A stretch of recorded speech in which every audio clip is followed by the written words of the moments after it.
Having now removed the carburetor from the engine, we are going to begin the disassembly and just general cleaning of the carburetor. So it's kind of funky because this being the main jet, there's actually a brass jet. I don't know if you can see it. It's that shiny bit in there, and that kind of goes on a diagonal like that. So in order to take the top of the carburetor and the bowl off, you need to first remove the main idle mixture, which is just there, and you'll see I was some gas in the bowl. Just wipe that up with my paper towel, get all the rest of that out. Not really worried about what it's draining onto. This is just some scrap wood. Any more? Yep, a little bit more. You'll notice it has a large bowl, and so if you're taking one of these off, you got to remember, keep in mind the size and the gas capacity it has. And so now what you got to do is remove this, and I believe that's a 7/16. Which would be this wrench.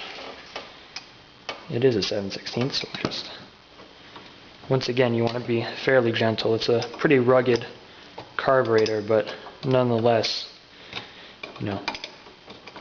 you can never be too gentle when working on a carburetor, especially one that's 39 years old. Just keep working this out. See if it's finger tight yet. Okay, so just put our main jet assembly over there. Now, what you got to do is look in there, and this camera's not the greatest, so you probably won't be able to see it, but inside there is a brass circular piece with a notch in it, which will take a flathead screwdriver, and to take that out, you need a fairly specialized sized screwdriver. Let's see, is this the one I like to use? There's a certain one that I'm very fond of using.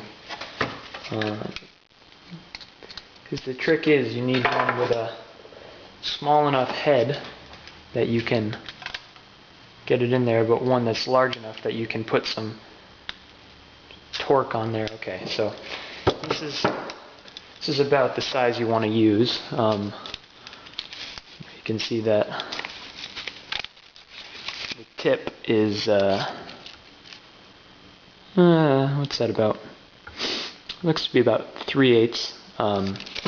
So kind of rough idea. So once again, you hold the carburetor and insert your screwdriver and gently work this brass fitting out.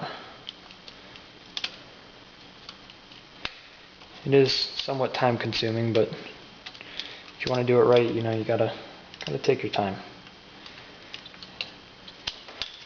And just keep working it, be patient.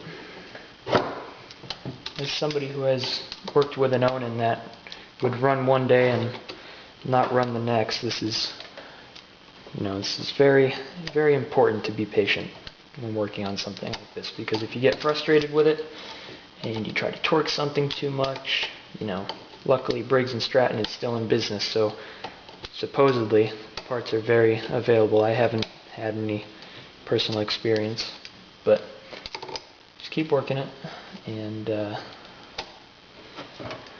think you'll start to see, if you look inside down the throttle here, you'll see that the brass piece is starting to retreat, and which will later allow you to remove the bowl. I'm just gonna keep working this bad boy out. I nearly have it now. I'm gonna switch to a slightly larger screwdriver so I can remove it a little bit more smoothly and not damage the head. The last couple rotations are going to be pretty torquey. as this is the important part. This is essentially your jet, and this is the end of it. So let's see if that's good enough. I'm unfortunately running out of memory card space, so I'll have to leave it at that for the time being. But we are ready now to take these 4 flathead screws out and remove the bowl. So look forward to that.